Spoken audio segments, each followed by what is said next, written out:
कृष्णा। तो अब हम श्रीमद् गीता भागवत जी का 18वें अध्याय को पढ़ने जा रहे हैं। कानू पढ़ाएंगे और इसको पढ़ने में आज वक्त लगेगा। बहुत बड़ा है लेकिन कानू जो इसमें ज्ञान हमें देना चाहते हैं, तो आइए हम लेते हैं। जय श्री राधे कृष्णा। शुरुआत करते हैं 18वें अध्याय के महत्व से। तो हम श्रीमद् गीता के 18वें अध्याय का महत्व पढ़ने जा रहे हैं। तो चलो कानू पढ़ाइए हमें और बताइए, ज्ञान दीजिए। श्री पार्वती जी ने कहा, भगवान आपने 17वें अध्याय का महत्व बतलाया, अब 18वें अध्याय का महत्व वर्णन कीजिए। श्री महादेवी जी ने कहा, गिरि नंदिनी चिन्मय आनंद की धारा बहाने वाले 18वें अध्याय के पावन महत्व को जो वेद से भी उत्तम है स्मरण करो। सुनो, यह संपूर्ण शास्त्रों का सर्वस्व है, ज्ञान है, सब कुछ है, कानों में पड़ा हुआ रसायन के समान तथा संसार के यातना जाल को छिन्न भिन्न करने वाला है। सिद्ध पुरुष के लिए यह परम रहस्य की वस्तु है। इसमें अविद्या का नाश करने की पूर्ण क्षमता है। यह भगवान विष्णु की चेतना तथा सर्वश्रेष्ठ परम पद है। इतना ही नहीं, यह विवेक मई लता का मूल काम क्रोध और मद को नष्ट करने वाला, इंद्र आदि देवताओं के चित्त का विश्राम मंदिर तथा सनक सनंदन आदि महायोगियों का मनोरंजन करने वाला है। इसके पाठ मात्र से ही यमदूतों की गर्जना बंद हो जाती है। पार्वती, इससे बढ़कर कोई ऐसा रहस्यमय उपदेश नहीं है जो संत तप्त मानवों के त्रिविध आप ताप को हरने वाला हो और बड़े बड़े पाप को नाश करने वाला हो। 18वें अध्याय का लोकोत्तर महत्व है। इसके संबंध में जो पवित्र उपाख्यान है उसे भक्ति पूर्वक सुनो। उसके सुनने मात्र से ही जीव समस्त पापों से मुक्त हो जाता है। मेरुगिरी के शिखर पर अमरावती नाम वाली एक रमणीय पुरी है। उसे पूर्व काल में विश्वकर्मा ने बनाया था। उस पुरी में देवताओं द्वारा सेवित इंद्र सची के साथ निवास करते थे। एक दिन वे सुखपूर्वक बैठे हुए थे। इतने ही में उन्होंने देखा कि भगवान विष्णु के दूत से सेवित एक अन्य पुरुष वहां आ रहा है।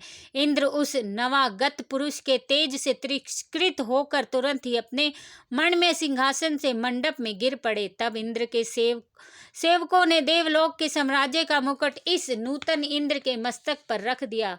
फिर तो दिव्य गीत गाती हुई देवांगनाओं के साथ अब देवता उनके आरती उतारने लगे। ऋषियों ने वेद मंत्रों का उच्चारण करके उन्हें अनेक आशीर्वाद दिए। गंधर्वों का ललित स्वर में मंगलमय गान होने लगा। इस प्रकार इस नवीन इंद्र को 100 यज्ञों का अनुष्ठान किए बिना ही नाना प्रकार के भिन्न भिन्न प्रकार के उत्सवों से सेवित देखकर पुराने इंद्र को बड़ा ही आश्चर्य हुआ। वह सोचने लगा कि इसने ऐसा कौन सा मार्ग, ऐसी कौन सी उसने तपस्या की थी, बनाया ऐसा कौन सा पोखर बनवाया, ऐसे कौन से दान पुण्य किए, खुदवाए हैं, पोखरे खुदवाए हैं, तालाब बनवाए हैं, ऐसा क्या किया है कि वो उसको इंद्र का सिंहासन मिला और नए पथिकों को विश्राम देने वाले बड़े बड़े वृक्ष ही लगवाए हैं। उसने कुछ भी तो नहीं किया है। अकाल पड़ने पर अन्नदान के द्वारा इसने प्राणियों का सत्कार भी नहीं किया। इसके द्वारा तीर्थों में सत्र और गांवों में यज्ञ का अनुष्ठान भी नहीं हुआ है, ना ही इसने कोई पोखरे बनवाई हैं। फिर इसने यहाँ भाग्य की दी हुई ये सारी वस्तुएं कैसे प्राप्त कर ली है। इस चिंता में व्याकुल होकर इंद्र भगवान विष्णु से पूछने के लिए प्रेम पूर्वक क्षीर सागर के तट पर गए और वहां अकस्मात अपने साम्राज्य से भ्रष्ट होने का दुख निवेदन करते हुए बोले, हे लक्ष्मीकांत, मैंने पूर्व काल में आपकी प्रसन्नता के लिए 100 यज्ञों का अनुष्ठान किया था। उसकी पुण्य मुझे इंद्र की पद की प्राप्ति हुई थी, किंतु इस समय स्वर्ग में कोई दूसरा इंद्र अधिकार जमाए बैठा है। उसने तो न कभी धर्म का अनुष्ठान किया है, न कोई यज्ञ किया है। फिर उसने मेरे दिव्य सिंहासन पर कैसे अधिकार जमाया है। श्री भगवान बोले, इंद्र वह गीता के 18वें अध्याय में से 5 श्लोकों का प्रतिदिन पाठ किया करता था। उसी के पुण्य से उसने तुम्हारे उत्तम साम्राज्य को प्राप्त कर लिया। गीता के 18वें अध्याय का पाठ सब पुण्यों का शिरोमणि है, उसकी आश्रय लेकर तुम भी अपने पद पर स्थित हो सकते हो। भगवान विष्णु के यह वचन सुनकर, उस उत्तम उपाय को जानकर इंद्र ब्राह्मण का वेश बनाए गोदावरी के तट पर वहां उन्होंने काली का ग्राम नामक उत्तम और पवित्र नगर देखा, जहां कालका भी मर्दन करने वाले भगवान कालेश्वर विराजमान है। वहीं गोदावरी के तट पर एक परम धर्मात्मा ब्राह्मण बैठे थे, जो बड़े ही दयालु और वेदों के जानकार थे, विद्वान थे। वे अपने मन को वश में करके प्रतिदिन गीता के 18वें अध्याय का स्वाध्याय किया करते थे। उन्हें देखकर इंद्र ने बड़ी प्रसन्नता पूर्वक साथ उनके दोनों चरणों में मस्तक झुकाया और उन्हीं से 18वें अध्याय को पढ़ा। फिर उसी के पुण्य से उन्होंने श्री विष्णु का सायुज्य प्राप्त कर लिया। इंद्र आदि देवताओं का पद बहुत ही छोटा है, यह जानकर वह परम हर्ष के साथ उत्तम वैकुंठ धाम को गए। अतः यह अध्याय मुनियों के लिए श्रेष्ठ परम तत्व है। पार्वती 18वें अध्याय के इस दिव्य महत्व को वर्णन समाप्त हुआ। इसके श्रवण मात्र से ही मनुष्य सब पापों से छुटकारा पा सकता है। इस प्रकार संपूर्ण गीता का पाप नाशक महत्व बतलाया गया है।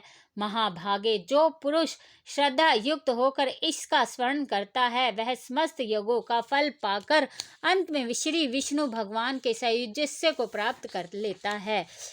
यह हमारा 18वें अध्याय का महत्व समाप्त है। अब हम 18वां अध्याय को पढ़ेंगे। तो हम 18वें अध्याय को अब पढ़ना शुरू कर रहे हैं। तो चलो कान्हू जी, हमें पढ़ाइए और ज्ञान दीजिए जो आप देना चाहते हैं। उसके उपरांत अर्जुन बोले, हे महाभाव, हे अंतर्यामिनी, हे वासुदेव, मैं संन्यास और त्याग के तत्व को पृथक पृथक जानना चाहता हूँ। इस प्रकार अर्जुन के पूछने पर श्री कृष्ण भगवान बोले, हे अर्जुन, कितने ही पंडित जन तो काम्य कर्मों के त्याग को संन्यास जानते हैं और कितने ही विचार कुशल पुरुष सब कर्मों के फल के त्याग को त्याग कहते हैं, तथा कई एक विद्वान ऐसे कहते हैं कि कर्म सभी दोष युक्त है। स्त्री, पुत्र और धन आदि प्रिय वस्तुओं की प्राप्ति के लिए तथा रोग संकट आदि की निवृत्ति के लिए जो यज्ञ, दान, तप और उपासना आदि कर्म किए जाते हैं, उसका नाम काम्य कर्म है। ईश्वर की भक्ति, देवताओं का पूजन, माता पिता गुरुजनों की सेवा, यज्ञ, दान और तप, वर्णाश्रम के अनुसार आजीविका द्वारा गृहस्थ का निर्वाह एवं शरीरी संबंधी खान पान इत्यादि जितने भी कर्तव्य कर्म हैं, उन सब में इस लोक और परलोक की संपूर्ण कामनाओं के त्याग का नाम सब कर्मों के फल का त्याग है। इसलिए त्यागने के योग्य और दूसरे विद्वान ऐसे कहते हैं कि यज्ञ, दान और तप रूप कर्म त्यागने योग्य नहीं है। परंतु हे अर्जुन, उस त्याग के विषय में तू मेरे निश्चय को सुन। हे पुरुष श्रेष्ठ, वह त्याग सात्विक, राजस और तामस ऐसे तीनों प्रकार का ही कहा गया है, तथा यज्ञ, दान, तप रूप कर्म त्यागने के योग्य नहीं, किंतु वह निस्संदेह करना कर्तव्य है, क्योंकि यज्ञ, दान और तप यह तीनों ही बुद्धिमान है, पुरुष को पवित्र करने वाला है। इसलिए हे पार्थ, यज्ञ, दान और तप रूप कर्म और भी संपूर्ण श्रेष्ठ कर्म आसक्ति को और फल को त्याग कर अवश्य करने चाहिए। ऐसा मेरा निश्चय है कि किया हुआ है उत्तम मत है। और हे अर्जुन, नियत कर्म का कार्य करो। वह मनुष्य बुद्धिमान है जो कि फल और आसक्ति को त्याग कर केवल भगवत अर्थ कर्म करता है। इसी अध्याय के श्लोक की टिप्पणी में इसका भी अर्थ है, करना चाहिए कि आप कर्म करो, फल की इच्छा मत करो। त्याग करना योग्य नहीं, इसलिए मोह से उसका त्याग करना तामस त्याग कहा गया है। यदि कोई मनुष्य जो कुछ कर्म वह सब ही दुख रूप है ऐसे समझकर शारीरिक केश के भय से कर्मों का त्याग कर दे, तो वह पुरुष उस राजस्य त्याग को करके भी त्याग के फल को प्राप्त नहीं होता, अर्थात उसका वह त्याग करना व्यर्थ हो जाता है। हे अर्जुन, करना कर्तव्य है। ऐसे समझकर ही जो शास्त्र विधि से नियत किया हुआ कर्तव्य कर्म आसक्ति को और फल को त्याग कर किया जाता है, वही सात्विक त्याग माना गया है। अर्थात कर्तव्य कर्म को स्वरूप से न त्याग कर उनमें जो आसक्ति और फल का त्यागना है, वही सात्विक त्याग माना गया है। हे अर्जुन, जो अकल्याणकारक कर्म से तो द्वेष नहीं करता और कल्याणकारक कर्म में आसक्त नहीं होता, वह शुद्ध सत्व गुण से युक्त हुआ पुरुष संशय रहित ज्ञानवान और त्यागी है, क्योंकि देहधारी पुरुष के द्वारा संपूर्णता से सब कर्म त्याग जाने को शक्य नहीं है। इससे जो पुरुष कर्म के फलों को त्यागी है, वही त्यागी है, ऐसा कहा जाता है। सकामी पुरुषों के कर्म का ही अच्छा बुरा और मिला हुआ ऐसे तीनों प्रकार का फल मरने के पश्चात भी होता है, और त्यागी पुरुषों के कर्मों का फल किसी काल में भी नहीं होता, क्योंकि उनके द्वारा होने वाला कर्म वास्तव में कर्म होता ही नहीं है। हे महाभाव, संपूर्ण कर्मों की सिद्धि के लिए अर्थात संपूर्ण कर्मों की सिद्धि होने में यह 5 हेतु सांख्यिकी सिद्धांत में कहे गए हैं, उनको तू मेरे से भली प्रकार जान। हे अर्जुन, इन विषयों के आधार और कर्ता और न्यारे न्यारे कारण और नाना प्रकार की न्यारी नारी चेष्टा है। संपूर्ण कर्तव्य कर्मों में फल आसक्ति और कर्तापन के अभिमान को जिसने त्यागा है, उसी का नाम त्यागी है। जिसके आश्रय कर्म किए जाएं, उसका नाम आधार है। जिन जिन इंद्रियों के और साधनों द्वारा कर्म किए जाते हैं, उनका नाम करण है।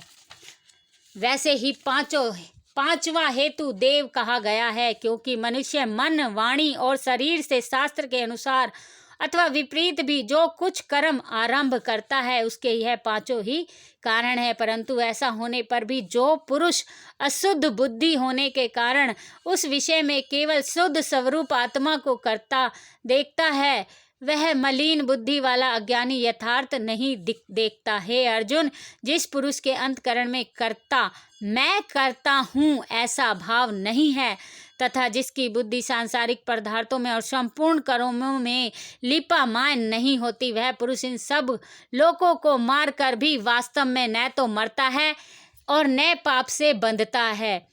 पर्वकृत शुभ कर्म के संस्कार नाम देव हैं। सत्संग और शास्त्र के अभ्यास से तथा भागवत कर्म और उपासना के करने से मनुष्य बुद्धि शुद्ध होती है। इसलिए जो उपयुक्त साधन से रहित उसकी बुद्धि अशुद्ध है, ऐसा समझना चाहिए। जैसे अग्नि, वायु और जल द्वारा प्रारब्ध किसी प्राणी की हिंसा होती देखने में आवे तो भी वह वास्तव में हिंसा नहीं है, वैसे ही जिस पुरुष का देह में अभिमान नहीं है और स्वार्थ रहित है, केवल संसार के हित के लिए ही जिसकी संपूर्ण क्रियाएं होती है, उस पुरुष के शरीर और इंद्रियों द्वारा यदि किसी प्राणी की हिंसा होती हुई लोक दृष्टि में देखी जाए तो भी वह वास्तव में हिंसा नहीं है, क्योंकि आसक्ति, स्वार्थ और अहंकार न होने से किसी प्राणी की हिंसा हो ही नहीं सकती, तथा बिना कर्तव्य अभिमान के किया हुआ कर्म वास्तव में अकर्म ही है। इसलिए वह पुरुष पाप से नहीं बंधता। जानने वाले का नाम ज्ञाता, जिसके द्वारा जाना जाए उसका नाम ज्ञान, जानने में आने वाली वस्तु का नाम ज्ञेय, कर्म करने वाले का नाम कर्ता। जिन साधनों में कर्म किया जाए उनका नाम करण है, करने वाले का नाम क्रिया है। जय श्री